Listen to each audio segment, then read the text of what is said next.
2014లో కూడా ఎన్నికల మేనిఫెస్టో అని చెప్పాడు. దత్తపుత్రుడిని తెచ్చుకున్నాడు, ఢిల్లీ నుంచి మోడీ గారిని తెచ్చుకున్నాడు.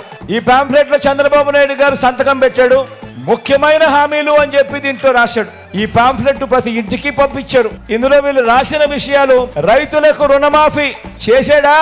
డ్వాక్రా పొదుపు సంఘాల రుణాలన్నీ పూర్తిగా రద్దు చేస్తామన్నాడు. ఒక్క రూపాయి అయినా మాఫీ చేశాడా అని అడుగుతా ఉన్నా.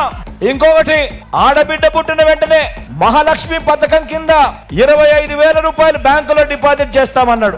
ఒక్క రూపాయి అయినా డిపాజిట్ చేశాడా అని అడుగుతా ఉన్నా మిమ్మల్ని అందరినీ కూడా. మరో ముఖ్యమైన హామీ: ఇంటింటికి ఒక ఉద్యోగం ఇస్తాం. ఉద్యోగం ఇవ్వలేకపోతే ఉపాధి ఇస్తాం. ఉద్యోగం వచ్చే వరకు నెల 2,000 నిరుద్యోగ భృతిగా ఇస్తాం. అంటే ప్రతి ఇంటికి 1,20,000 ఇచ్చాడా అని అడుగుతా ఉన్నా మీ అందరితో కూడా. అర్హులైన వాళ్ళందరికీ 3 సెంట్ల స్థలం కట్టుకునేందుకు పక్కా ఇల్లు. 1 సెంటు స్థలమైనా కానీ చంద్రబాబు నాయుడు గారు ఇచ్చాడా అని అడుగుతా ఉన్నా మీ అందరితో. 10,000 కోట్లతో బీసీ సప్లాన్, చేనేత, పవర్ లూమ్స్ రుణాల మాఫీ అన్నాడు.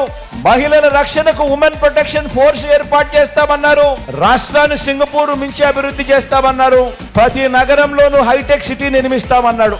మీ జిల్లాలో ఏమన్నా హైటెక్ సిటీ ఎక్కడైనా కనిపించిందా అని అడుగుతా ఉన్నా. ఇంటింటికి పంపించిన ఈ పాంఫ్లెట్ లో కనీసం ఇందులో ఒక్కటంటే ఒక్కటైనా చేశాడా అని అడుగుతా ఉన్నా. చేశాడా? చేశాడా? చెప్పండి, చేశాడా? ఇలా ఇలా ఇలా ఇలా ఇలా ఇలా ఇలా ఇలా ఇలా ఇలా ఇలా ఇలా